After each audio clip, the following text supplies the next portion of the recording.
Captain Elena, Eli. Reyes had always been drawn to the sky. From the moment she first looked up as a child and saw contrails slashing across the blue expanse above her home in San Antonio, Texas, she knew she was meant to fly. While other kids played with dolls or toy trucks, she built paper jets and taped wings to her arms, leaping from furniture with a fearless grin. It wasn't just a dream, it was a calling dot by 31. She had become one of the most celebrated fighter pilots in the U.S. Air Force, flying the sleek and deadly F-22 Raptor like it was an extension of her soul. She wasn't loud, but she commanded respect. Her flight scores were unmatched. Her situational awareness, uncanny. Fellow pilots said she had a sixth sense, like she could feel turbulence before it formed, like the aircraft itself whispered to her dot. So when she was selected for a classified reconnaissance mission in October 2018, no one questioned it. If anyone could pull it off, it was Captain Reyes. The mission was simple, at least on paper. A high-altitude solo patrol over the Bering Sea, close to the edge of Russian airspace. Tensions were high that year. Strange radar anomalies had been reported by satellite analysts, and something or someone was testing use response times in the north. Elena was tasked with a surveillance sweep, taking readings and imaging from a stealth altitude, then returning before sunrise. She took off just after 2,200 hours from Elmendorf Air Force Base in Anchorage under heavy cloud cover. Standard loadout, limited weapons. Top secret flight plan. She didn't come back at 22:47. The radar operator said. The base logged her transponder disappearing. Her last words over the comms were calm. Echo Delta 1. Entering scan zone. Turbulence increasing. Readings unstable, will, and static. No SOS. No impact signature. Just ... gone. Search and rescue scrambled within minutes. Flares, drones, helicopters, and satellites scanned thousands of miles of ocean and ice. But they found nothing. Not a single shard of metal. No oil slick, no parachute. It was like the plane had been plucked from the sky and erased. The operation, of course, was sealed from the public. Official statements said little. To the outside world, Reyes was reported as missing during a routine training exercise. Privately, her commanding officers classified her as KIA, killed in action. But not everyone accepted that. Elena's younger brother, Marco Reyes, refused to believe it. A commercial pilot himself, Marco knew the systems of an F-22. He knew his sister. She was the best damn pilot I've ever seen. He told investigators, reporters, anyone who would listen. If something went wrong, she'd land that plane on a glacier with one wing and a prayer. His concerns were waved away. Officials told him it was a tragic malfunction, a likely weather-related failure, pilot error, maybe. The usual answers, but Marco dug deeper. And the deeper he dug, the stranger the details became. The flight logs from that night were incomplete. The Air Force denied his request for satellite imaging, national security reasons. Reyes' wing cam footage had been inconclusive. And when Marco requested her last radio transmissions under the Freedom of Information Act, the file he received had a gap 40 seconds of missing audio, replaced by a hiss of dead static. It's like someone didn't want her to be found. Marco muttered to himself. The funeral was small. Military honors, a folded flag. No casket. Elena's fellow pilots saluted an empty space on the tarmac. Her commanding officer, Colonel Jared Tyson, delivered the eulogy. He called her a warrior, a patriot, and a pioneer for women in aviation. Marco stood in silence, jaw clenched, watching. The jets fly overhead in a tribute formation. But the sound didn't comfort him. It only echoed the silence his sister had left behind. Weeks turned into months. The world forgot. But Marco couldn't. He started visiting flight forums, digging into aviation chatter boards, listening to ham radio feeds. That's when he first read about the ghost stories. Pilots, mostly small-timers and bush flyers, began describing sightings near the Aleutian Islands. A jet that shouldn't be there. Silent, fast, flying low during storms. Looked like a damn raptor, one fisherman told a local radio host. But the thing didn't make a sound, and then poof. Gone in the clouds? It was easy to dismiss. Drunken tailies. Bad weather hallucinations. But one thing caught Marco's attention. They all mentioned the same time. October, night, near the last known location of Elena Reyes. He began plotting every reported sighting on a map. Most were garbage. But a few had detailed flight paths, altitudes, even attempted radio hails. The responses were chilling. Some said they heard faint interference, a woman's voice, repeating fragments. Scan zone active. Mission not complete. Marco's obsession grew. He compiled files, talked to retired generals, even bribed a radar tech in Kodiak to show him unclassified scans. You're chasing ghosts, they told him. But Marco didn't believe in ghosts. Believed in Elena Dot, and the wind over Alaska whispered her name like a question waiting to be answered. Asterisk. It started as a murmur in the wind, just stories, strange sightings, dismissed as wild tailies. But in Alaska, stories have weight, and the skies keep secrets. Over the Bering Coast, from Dutch Harbor to Adak, pilots flying cargo, fishing trawlers, and weather balloons began whispering about a phantom in the clouds. A jet, fast, low, no radio, no ID. Some described it as sleek and dark, barely visible against the stormy backdrop, as if it wore the night like armor. Others said it moved unnaturally, hovering where it shouldn't, disappearing mid-turn, fading into fog like a hallucination, like a ghost. They called it Dot. Soon the name stuck. The ghost pilot of Kodiak. The first detailed report came from a seasoned Alaskan bush pilot named Harry Leach. In February 2019, 4 months after Reyes disappeared, Harry was ferrying medical supplies between villages.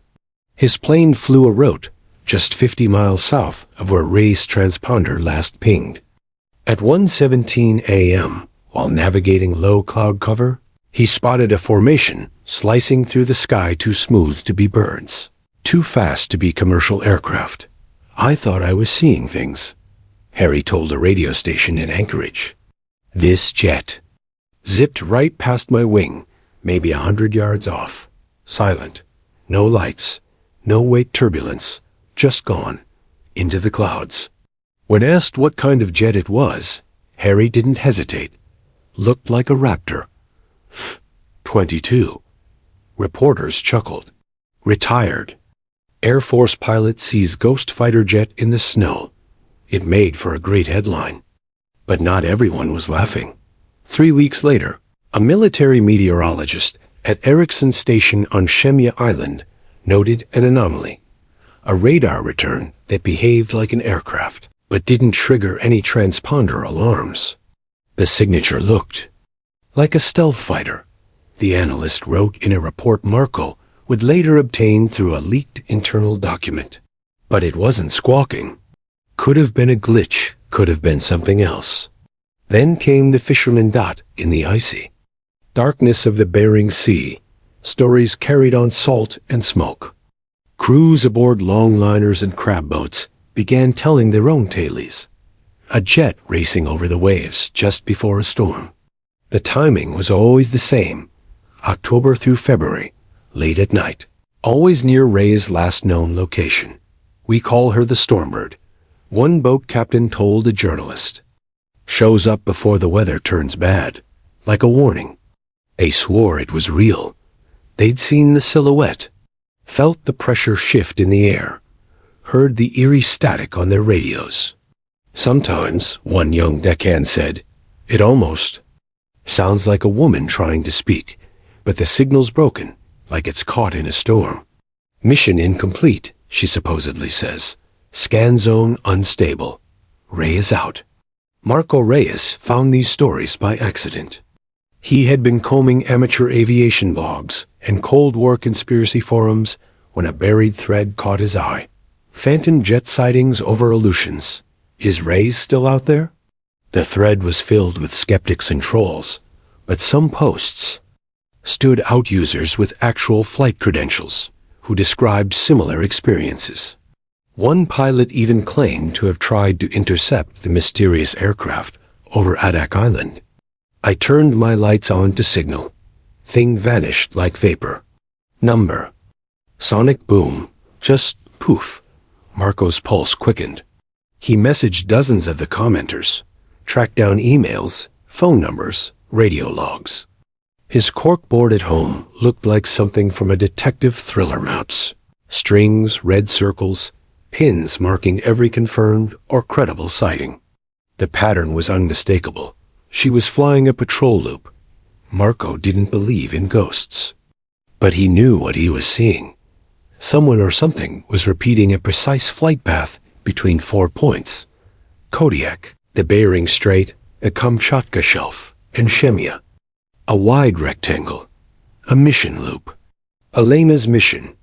Only one pilot could fly that precisely, in that weather, for that long.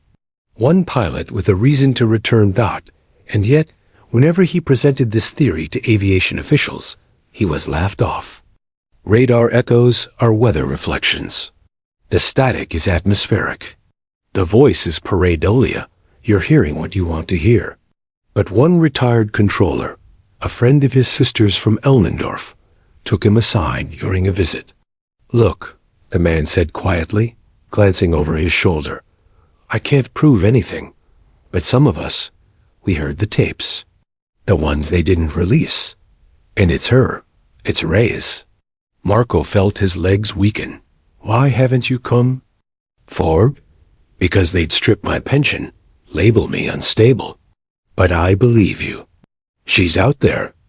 And I think she's trying to come home. That night, Marco couldn't sleep. He went outside and stared at the moonless sky above Anchorage, feeling the wind howl over the mountains. What if Elena wasn't dead? What if, somehow, impossibly, she had survived and was still flying the last order she received? Completing the mission over and over again, trapped in some endless flight path forgotten by the country she served, haunting the airwaves like a ghost soldier left behind? Or worse, what if she wasn't flying freely at all? What if someone had her? Was using her? The implications chilled him deeper than the Alaskan air. One thing was clear. This wasn't a myth, This was real. And the ghost pilot's story was only just beginning to unfold. The military had stopped looking. The press had stopped asking. Her squadron had moved on. But Marco Reyes never did. For him, the night his sister vanished wasn't just a tragic event. It was a fracture in reality. Elena Reyes wasn't someone who disappeared. She was the strongest, most brilliant force he knew. A pilot who could fly blind through blizzards and still land with barely a scratch on the fuselage. He didn't just believe she was alive. He knew it. And if the Air Force wouldn't uncover the truth, he would do it himself. At first, Marco did what any family member would. He called, he filed appeals, he demanded transparency. But every response was a wall, classified operation. Details unavailable. Reconstruction data is inconclusive. Again and again, bureaucratic jargon met his grief. The final blow came when his request for Elena's full flight log was denied, sealed under national security clearance. She was dead, they insisted. There was nothing more to find, but Marco knew better. And he had one advantage no investigator or journalist did. He was a pilot. 2. A commercial cargo flyer with 15 years of experience. Marco understood the systems his sister worked with. He knew how radar coverage worked in the Alaskan corridor, where blind spots existed, and what satellite arrays typically recorded.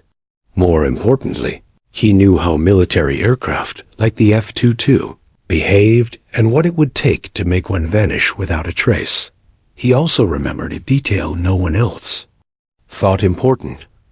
Elena had a backup system, he told his father one night over a cold dinner in San Antonio. An analog log. She kept ink, not code. She called it her ghost ledger.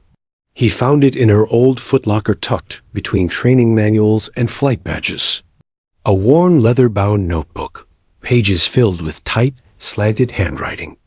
Coordinates, timestamps, threat markers, and cryptic notes like pattern mirrored 4/3 ping drift possible spoof. He couldn't understand all of it, but it was clear. Elena had spotted something before her. Disappearance. Something she hadn't reported officially. He scanned her final entries and saw one line underlined 3 times. Mission area not empty. Second signal unverified tail. Silent shadow. A second aircraft? Was that why her mission went dark? Theories swarmed his mind. What if she was intercepted? What if she landed or crash-landed and was taken before rescue could arrive? It sounded like a Cold War fantasy, but as Marco read further, it didn't seem so far-fetched. He began connecting with former military officers, retired radar techs, and Arctic field researchers. Some dismissed him, others listened. A few hinted at things they shouldn't. One radar technician, a decade out of service, emailed him anonymously. Check the black radar at Fort Greely. The tapes from October 12th weren't deleted. They were rerouted. Another, a civilian contractor who worked with NORAD's early warning systems, sighed. There was a ping that night. Unidentified. Speed-matched F-22 capabilities. No transponder. It loitered over the Aleutians for nearly 12 minutes before vanishing. Marco's obsession grew. His apartment in Seattle became a war room, maps lining every wall, pins marking the coordinates of ghost pilot sightings, red thread connecting, radar points and flight paths. His phone buzzed at all hours from contacts in Alaska, pilots who'd seen strange shapes in the clouds, and ex-soldiers who spoke in careful half-sentences. The picture was forming. Someone knew something. Someone was keeping it buried. But the most chilling clue came not from radar, but from audio. One evening, a former ham radio operator named Glenn messaged Marco with a file titled Interference, 3:47 a.m., October 12th in P3. It was scratchy, garbled, mostly static. But buried in the interference, Marco heard it. Echo, Delta. 1. He froze. That was Elena's call sign. Then, faintly, like a voice underwater. Mission not complete. Reyes. Out.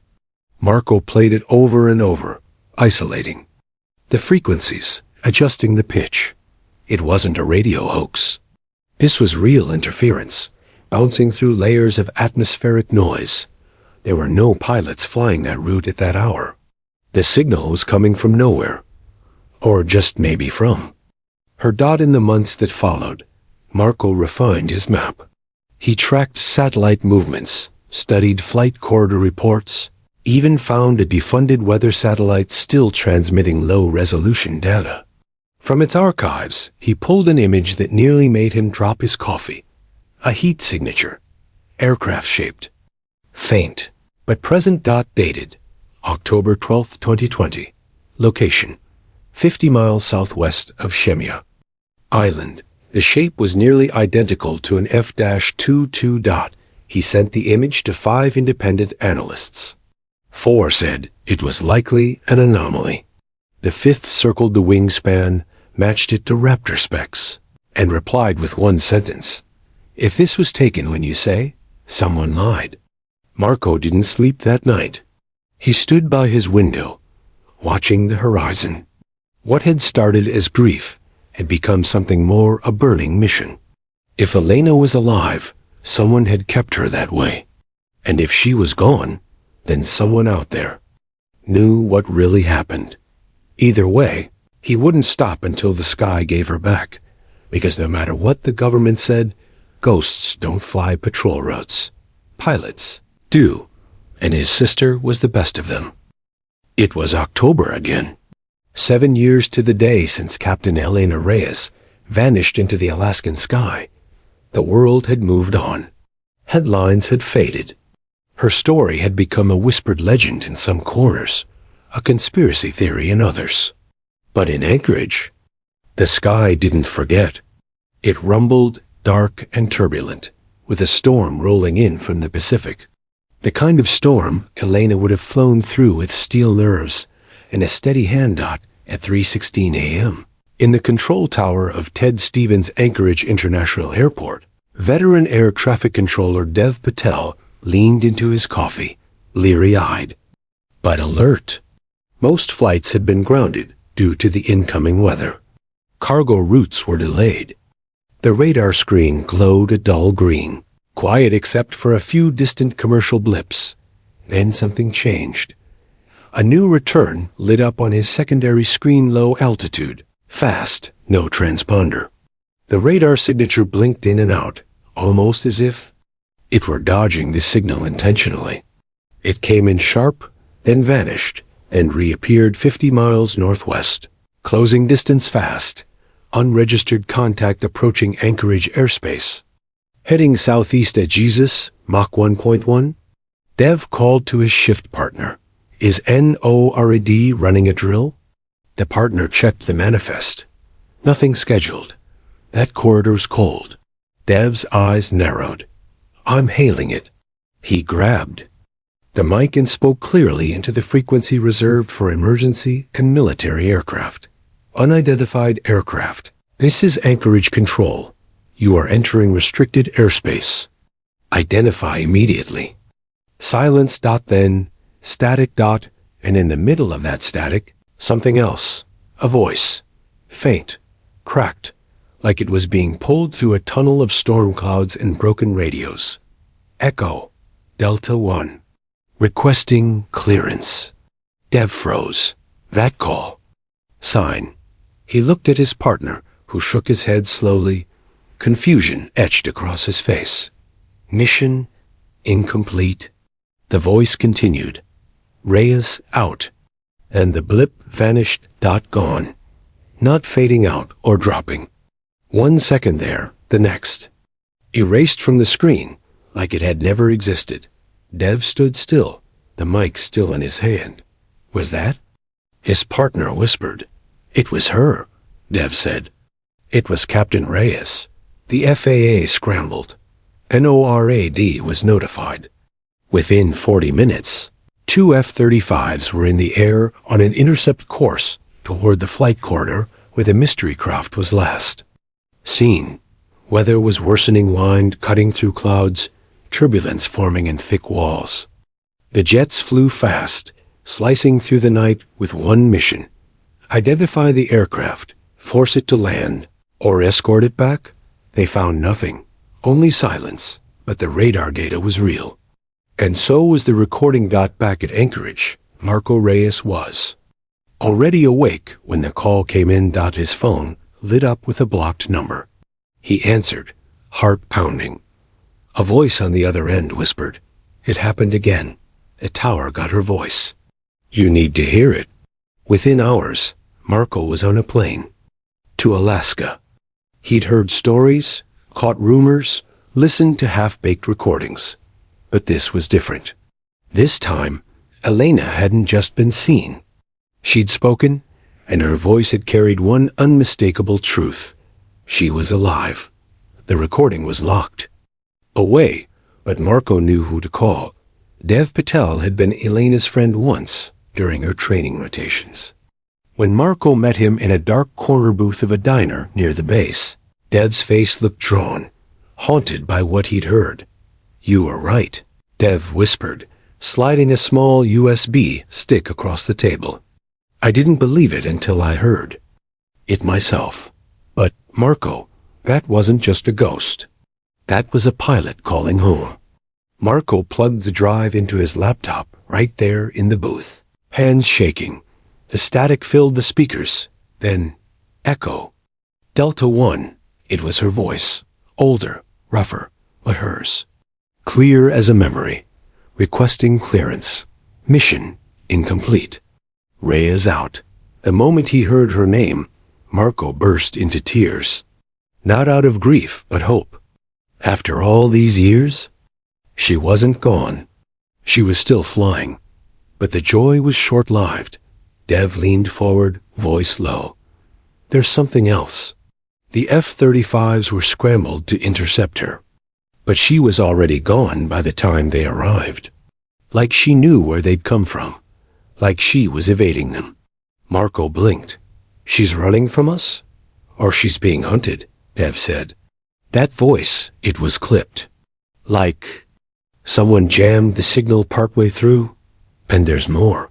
The radar data suggests she was flying with a second contact nearby. Marco's eyes narrowed. A wingman? Or a shadow?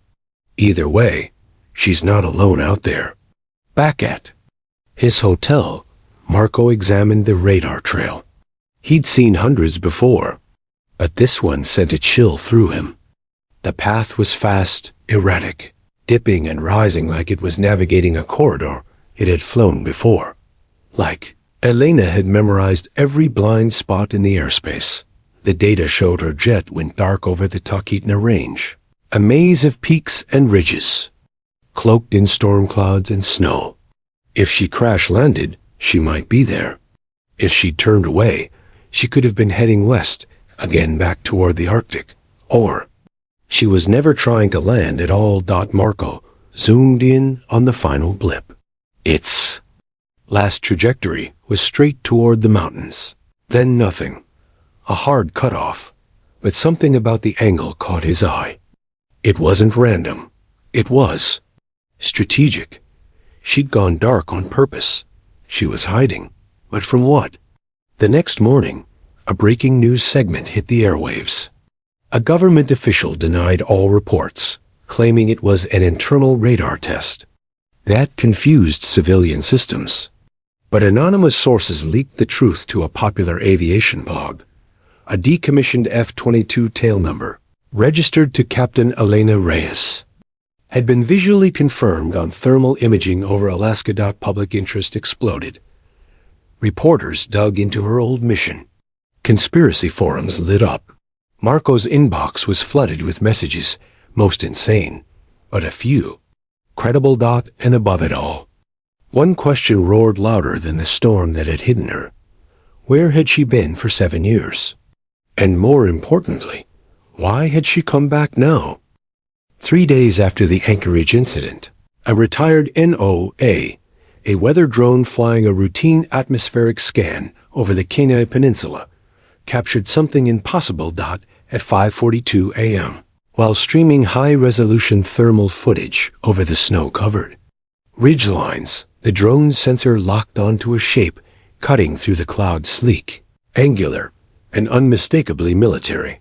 The frame lasted only 2 seconds, but that was enough. The system's AI flagged the footage as an unidentified aerial vehicle, prompting automatic alerts. Analysts expected a glitch or a bird. Instead, the drone had filmed a jet, an F-22 Raptor. The footage showed its tail number. Ed-1097. Captain Elena Reyes's aircraft, the one that had been declared destroyed 7 years ago. When the footage leaked, chaos erupted. Every media outlet from Anchorage to D.C. covered it. Aviation experts flooded cable news. The Pentagon issued a firm statement denying the footage's authenticity, calling it digitally manipulated and part of a larger disinformation campaign. But within hours, 2 independent analysts, one from MIT, the other a former NASA engineer, confirmed its legitimacy. There is zero evidence of editing, they said. That aircraft was real, in motion, and using outdated stealth masking tech.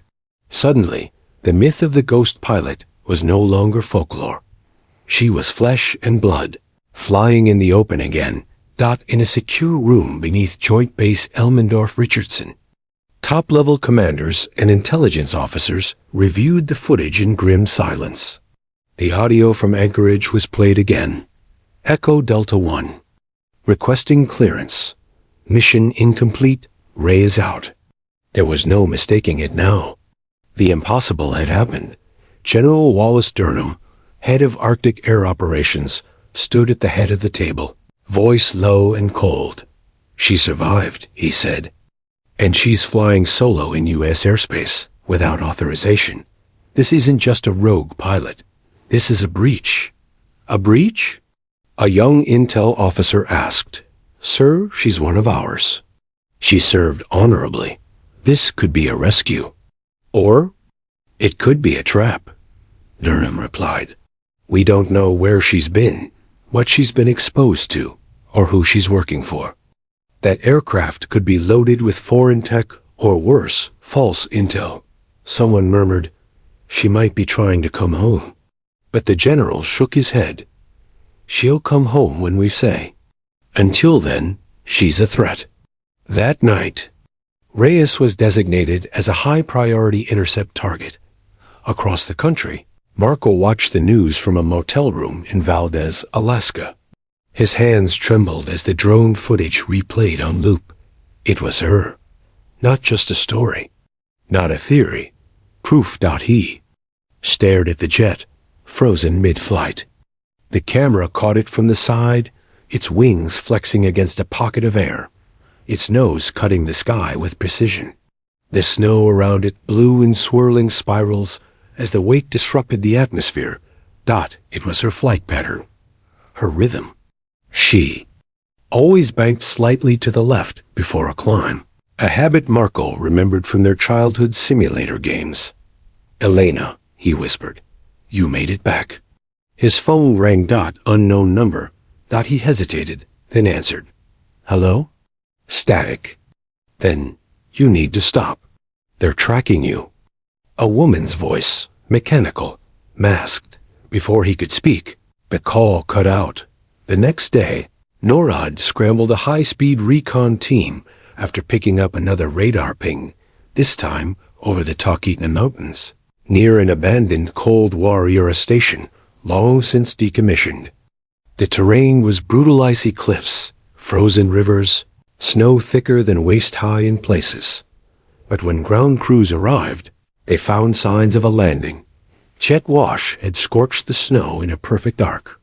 Boot prints led from a scorched clearing into the trees' light, deliberate, military standard spacing. Then nothing. No wreckage. No camp. Just a single object half buried in snow. An Air Force-issued dog tag. They turned it over. Reyes. Elena M. Blood type.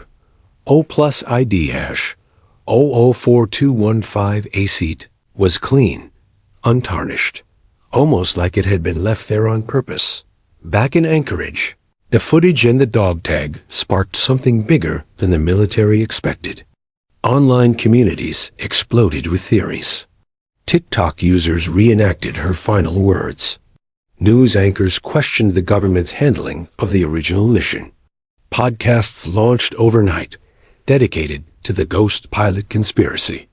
Some people believed she was running from a deep state cover-up. Others believed she'd been held captive by a foreign power and escaped. A few believed she was dead, and that this was all psychological warfare, a hoax using a drone to mimic her flight. But no one could deny one truth. Someone was flying her plane. And they knew exactly how to hide. Marco drove through the Kenai Range, gripping the wheel as snow lashed the windshield. He was heading to the last known coordinates from the drone sighting, determined to reach the clearing where the tag was found. He didn't tell anyone, didn't trust anyone. The government had turned his sister into a threat. He wasn't going to let them finish what they started. He parked where the plows ended and hiked the rest snow up to his knees, breath thick in the cold. He reached the clearing by nightfall. And there, half buried in the snow next to a boot print he knew by heart, was a message, scratched into a sheet of metal from a fuel panel, wedged beneath a rock. I'm not gone. I never was. Trust no one, E. He fell to his knees. She was alive. She remembered. And now she was fighting back. In the sky above Alaska.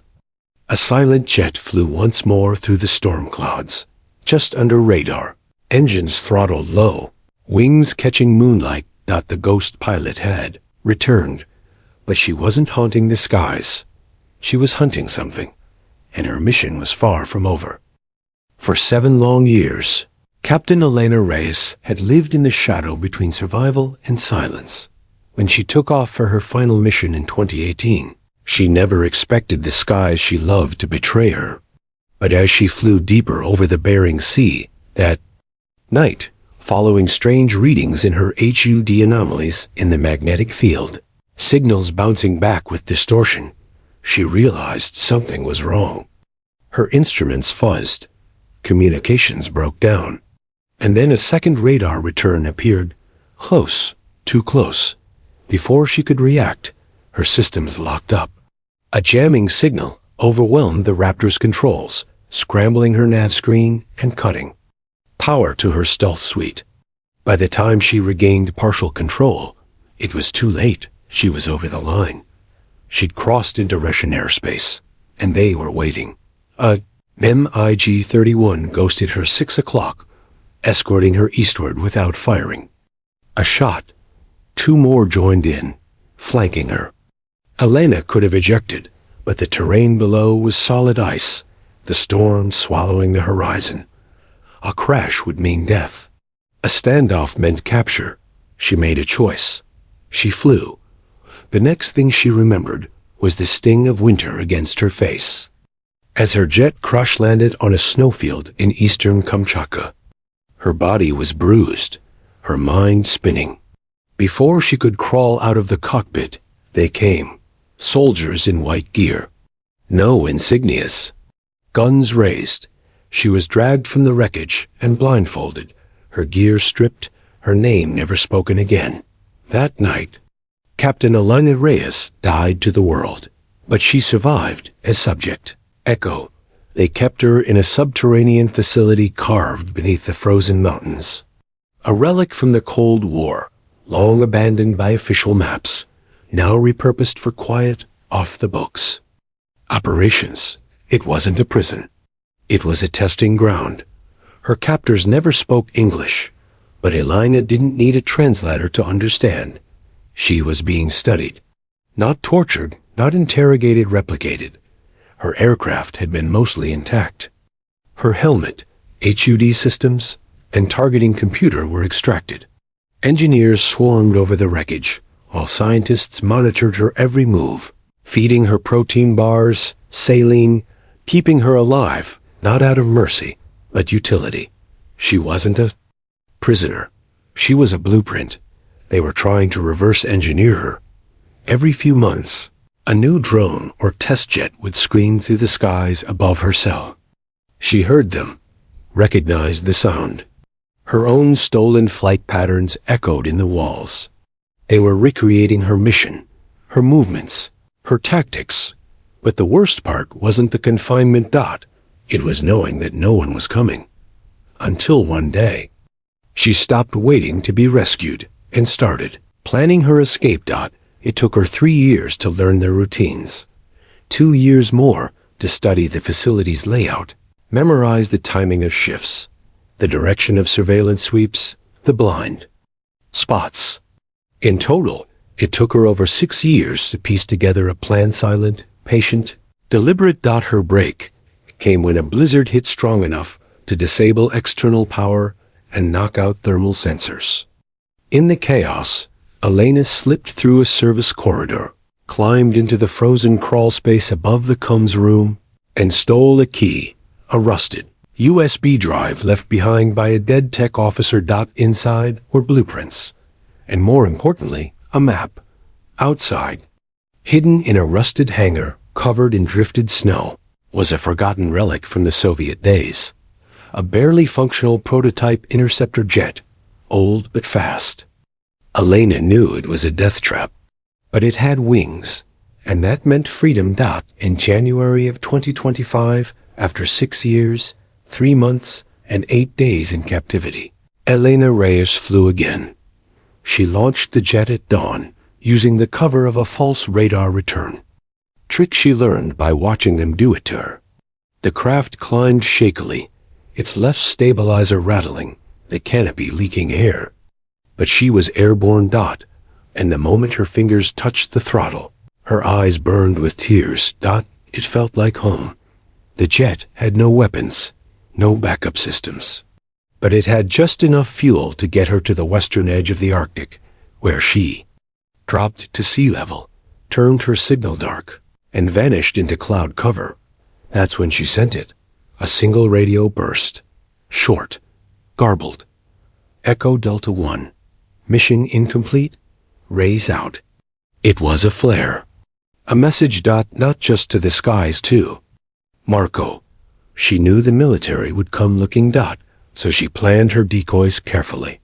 She released a replica drone with a Raptor's original tail, number salvaged from her downed jet, and let it fly a clean path over Alaska. It was that drone the fighter pilots had chased. Not her. She was already far away. By the time NORAD detected the heat signature, Elena had ditched the Soviet jet deep in the Kenai Mountains and escaped on foot. She left no trail except for one thing. Her dog tag. On purpose, a message to anyone who could read it. I'm alive, and I want you to know it.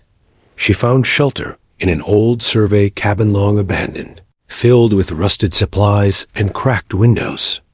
But it had heat, water, enough to survive. And there she waited, listening to the static, tracking the search teams, watching the storm clouds roll across the mountains like old friends. She wasn't afraid anymore. She had escaped a prison designed to erase her, outsmarted those who studied her, flown again after years grounded. But now it was time to do more than survive. It was time to expose the truth, because whatever secrets had buried her for 7 years, whoever had allowed her mission to fail, they were still out there, watching, lying, controlling, and Elena Reyes was going to bring them down one transmission at a time. It began with a leak. An anonymous post dropped onto a secure aviation forum at 2:33 a.m. EST. No flashy headline. Just a file name, ED1097 confirmed. Inside was a compressed folder-grainy thermal imagery, audio logs, flight path overlays, and one short video clip. A lone F-22 Raptor slicing through cloud cover, no lights, no transponder, moving with inhuman precision. The tail number was unmistakable. Captain Elena Reyes, declared Kia. Buried without a body, flying again. Within an hour, the leak hit Reddit.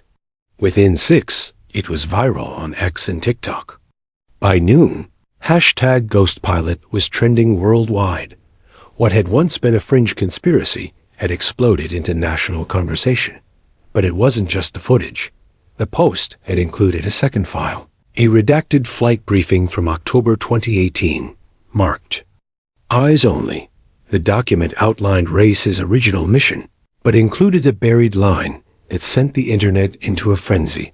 Multiple unknown signals detected prior to launch. Recommend postponement. Request denied. It wasn't an accident. It wasn't pilot error. They knew. Back in Alaska, Marco Reyes watched the media spiral from a coffee shop in Seward, his phone lighting up with alerts every minute. He hadn't released the footage. He hadn't needed to. Someone inside was helping now. Elena's message had started something, and Marco wasn't going to let it die in the noise. He met with an independent journalist named Camilla Tron, a former military reporter who had broken multiple whistleblower cases. They sat inside her rented SUV, overlooking the icy inlet, laptop between them, heater blasting. You're telling me she was held underground in Kamchatka for 6 years? Camilla asked, scrolling through the files. And the U.S. did nothing? They didn't even look for her, Marco said, voice tight. They covered it up, sealed the records, knew there was another signal in her airspace, and still sent her in. Camilla looked at him, quiet for a moment.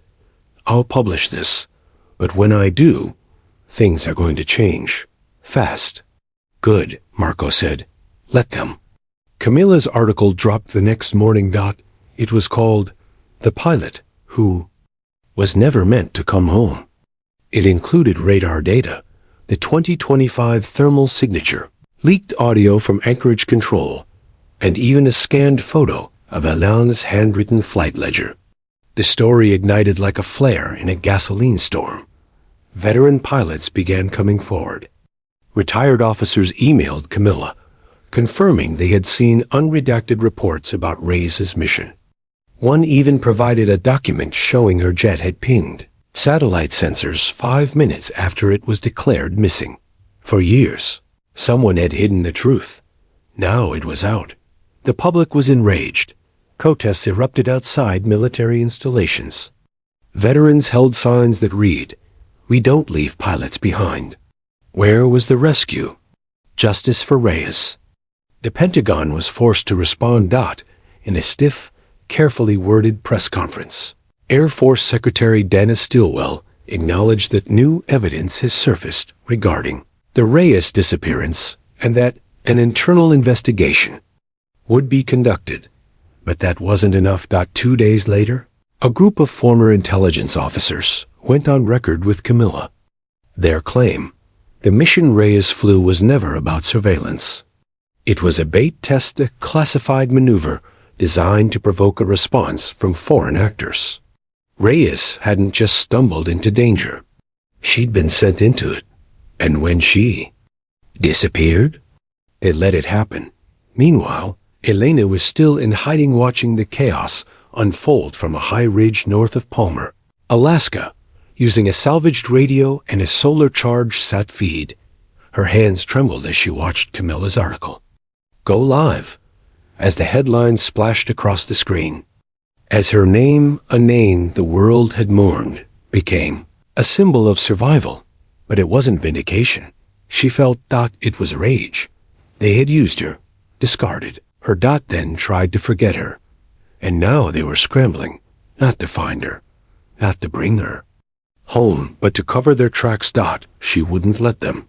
She opened a battered field laptop and typed slowly, deliberately, into an encrypted frequency. "This is Echo Delta 1. I am not your secret. I am not your silence. I am coming in." That message, broadcast just once, was picked up by over a dozen civilian ham operators across the Northwest. Within hours, it hit Twitter, then mainstream news. And just like that, Elena Reyes wasn't just a story. She was back. Panic rippled through the military ranks. General Durham was called to testify before a closed Senate Intelligence Committee. FAA officials were grilled about the missing black box data. Questions mounted faster than answers. Why was there no search in Russian territory? Why were the mission files sealed for a weather anomaly? Who deleted the radar tapes from Kodiak?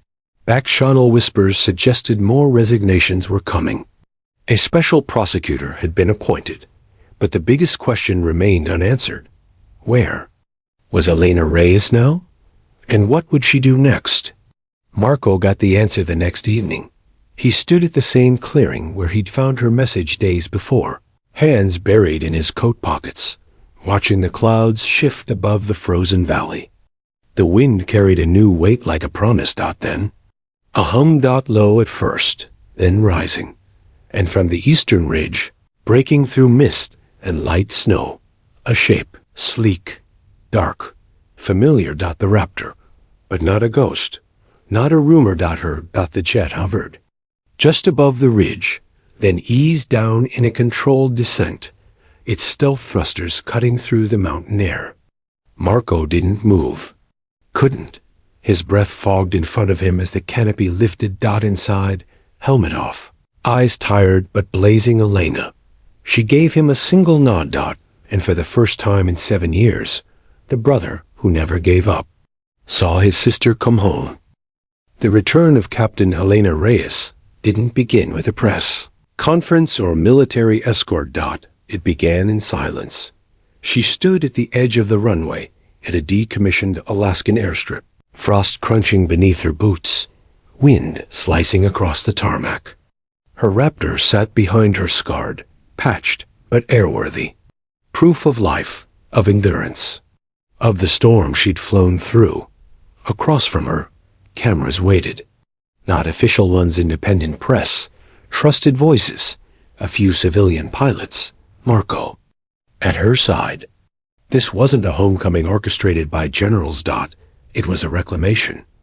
She stepped forward and faced the lens. No uniform. No rank. Just a flight jacket, her name stitched in faded thread. "My name," she said calmly, "is Captain Elena Reyes, United States Air Force. Designation Echo Delta 1. Her voice didn't shake. "I was declared dead in 2018. I was not dead. I was captured, detained, used." Flashbulbs flickered. Journalists leaned in.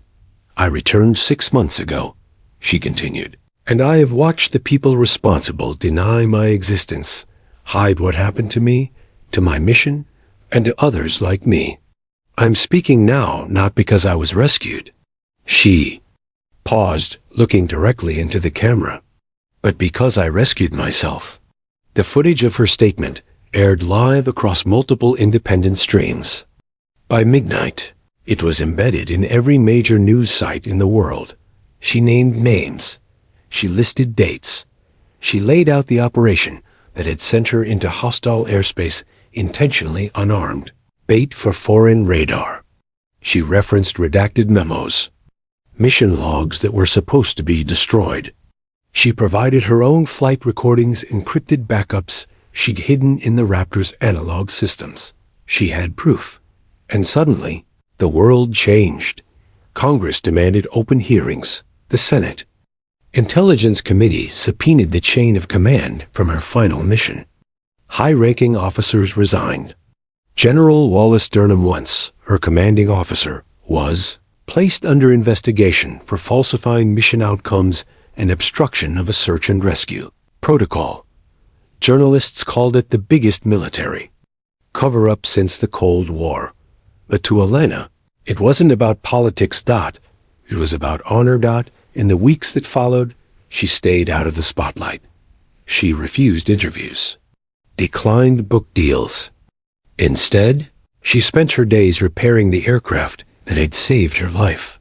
Her Raptor, working with a volunteer crew of civilian engineers and old flight buddies who remembered what she stood for. Marco stayed close, acting as her buffer from the media frenzy.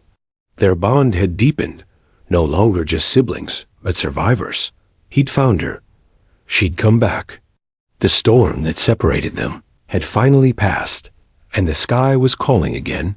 Then came the letter, signed by the Secretary of the Air Force. An official offer, full reinstatement, military honors, a position at the Air War College, a hero's welcome.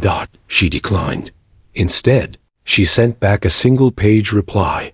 Honor does not come from medals or reassignment. It comes from the truth. You will not bury me again. She founded a nonprofit called Echo Flight, aimed at exposing forgotten military cases, soldiers lost to bureaucratic silence, missions written off as failures. Whistleblowers began submitting files anonymously. Families of Mia soldiers reached out. The organization quickly became a hub for truth-telling, unfiltered and outside government control. But Elena wasn't done flying. She registered her Raptor through civilian restoration laws, converting it into an educational aircraft under historical preservation status. With the help of private funds and a veteran-owned aeronautics firm, she made it airshow legal. And one bright, cold spring morning at a commemorative flyover in Utah, the crowd looked up and gasped. There she was, the ghost pilot, slicing across the sky, wings gleaming, vapor trailing behind her like smoke from an old story come back to life. But this time, no static. No secrecy. Only speed, precision, power. And freedom. People cried watching her fly. Veterans saluted. Pilots cheered. Children pointed and screamed as she looped over the horizon. She wasn't a ghost anymore. She was a symbol of reckoning to those who forgot their duty, and a beacon to those still waiting to be found out in the crowd. Marco watched, with his hands in his pockets, a quiet smile on his face. She had done it. She had come back, and she had won. Later that night, in a quiet hangar outside of Juneau, Elena sat alone on the wing of her aircraft, staring at the stars above. The air was crisp, the kind of cold that cleared your thoughts. She didn't need glory. She didn't want revenge. She only wanted this to look up at the sky and know that no one could take it from her again. She heard a voice behind her. Permission. To come aboard? She turned. Marco, holding 2 cups of coffee, grinning, she nodded. Granted, Lieutenant.